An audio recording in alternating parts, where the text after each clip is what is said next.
So the other day we seen these figures, and this is from 2020 to now, that 16,000 people, and you hold me right, 16,000 people, just walked into the country. What I mean by that is that went through the airports, Dublin and a few other airports like Cork, with no passports. They lost their passports. They got on a plane in the country and turned up in Ireland with no passport. Of course, we all know, as the man of Ryanair has said before, that they are flying in and they have their passports when they're going from, say, for example, from Germany or from France. Of course, they won't get on the plane unless they have a passport. They're not going to let anybody on the plane unless they know who they are. Let's be fair.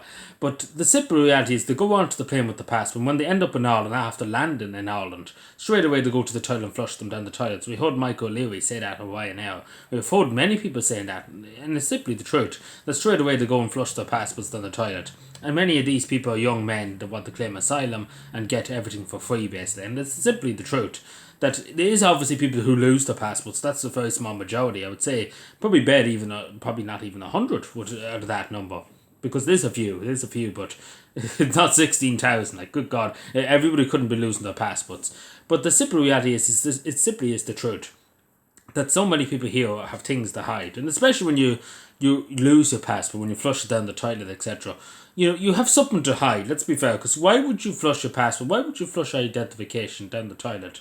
And say to the Irish authorities, "Oh, I want to seek asylum, etc." Usually, if you had nothing to hide, you say who you are, where you're from, why you're here.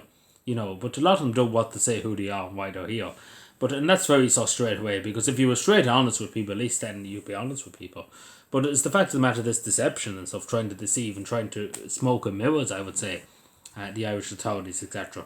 But of course, it has got better a bit. What I mean by that is, when I went to Finland in March, that was when I came back. Now, first of all, I didn't get onto the plane in Helsinki.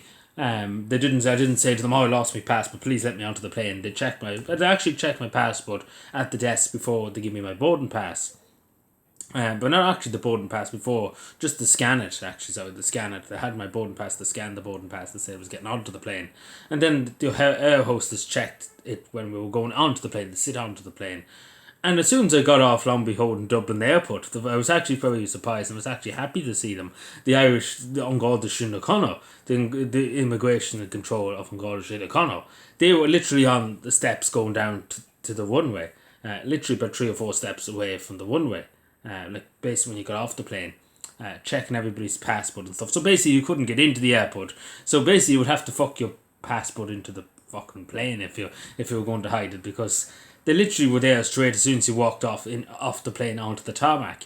And that's the proper order thing, because they simply couldn't get into the toilet. Maybe they could run to the toilet on the plane, maybe. But they simply couldn't run to the toilets in Dublin Airport, because the problem was they were running to the toilets in Dublin Airport before they went to customs and before they went to immigration control. And that was the proper order thing. Now, straight away, there was no issue at all. Looked at my passport, like, you're fine, nothing at all.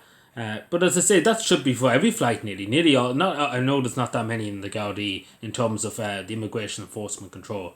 There isn't that many Gardaí, it's only about 100, maybe 150. There should be more, of course, but it should be done. And if not, the defence forces should be probably doing it, because this is an epidemic. 16,000, so they shouldn't be allowed into the country. I know people say humanitarian ground, but we should throw them onto the plane they came from. So if they come from Germany, send them back to Germany. If they don't have a passport, they can deal with them over there, because that's just a simple truth. And the same if somebody was going from Ireland to England or to Australia or wherever, if they turn up in their country, at least in fairness in Australia, they probably would put them back onto the plane, and that's the right thing to do, and send them home straight away. But that would be the right thing to do, and it's simple as that. And I think we should start copping on and doing that, because if they're coming from Germany, they have, and it's up to the airline too, to make sure that these people are properly have their documentation and have their names and everything, so we know who they are. Because it is a lot of people. We're talking about 16,000, maybe 20,000 in a few years since 2020. It's not a lot of people, really, really is. And especially when you add into the fact, and the simple reality is that 99% of these people were coming here to seek asylum. You're coming here for free accommodation, free everything. And it's just a simple truth. They're not coming here for the weather, There's some people, of course, that are Irish citizens that did lose their passport maybe on the plane or dropped at the airport. That has happened, understandably. But at least they would say to the person, and it happened before, and I know of a story actually in Dublin. It was well reported at the time, about 2 years ago. This older couple that lost their passport must be when they were getting off the plane. They must have dropped it on the way up to the customs, and they lost their passports. But these were all couples in the 60s and stuff. But they were able to tell the customs officer who they were, what their name was, where they were from in Ireland, because they were Irish people with Irish documentation and Irish citizenship, etc. And they were able to tell them who they were, their names, everything about them. Like they wouldn't hide them basically. We don't. I'm not going to tell you my name and where I'm coming from and stuff. They basically said everything. But yeah, as I said, they were at least honest, saying, "Oh yeah, we're from here," and and all that, and elderly people, etc. But they were the life in the state too, of course. But what I'm trying to say, they were very open straight away. They didn't hide their name. They didn't hide who they were, where they're from, etc. And that's the right thing. That's when you know somebody's genuine, because straight away they did. But they did find their passports. They did find their passports on the ground. It must have been swept up or something. But this is well reported back a few years ago that they were looked after. But I think they were going to let them in anyway to the country before even the passports and stuff, because they were Irish citizens. Like they could find out easily who they are if they wanted to, their names, etc. Because they're in Ireland, But yeah, let me know what you think. As I say, these foreign nationals shouldn't be allowed in. They should be put back onto the plane. It's the same if I went now in the morning from Dublin to Helsinki or to Finland or to Sweden or wherever. This Finnish authorities, if I turned up to their desk and said, "I don't have a passport, please let me in," they have every right to say, "Get the fuck back on that plane right now," and we send you home as quick as possible. Because it's their country at the end of the day. They don't have to let you in. They have no right. You have no right to be there. If you're not going to be honest with them and be straightforward with who you are, etc. Your passport, and everything. It's the same for any country in Europe. It's the same for any country in the world. Just to say, for any Irish citizen, I would expect nothing else. But if any authority, regardless of your immigration in Timbuktu, etc.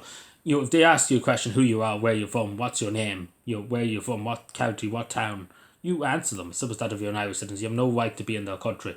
You have to answer their questions. As simple as that, because they don't have to let you in. Simple as that. They don't have to let you into their country, regardless of what country we're talking about.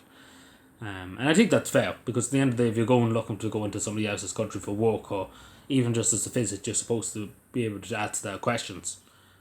It's the same when they come here. It goes both ways. But anyway, let me know what you think. Subscribe for more and bye.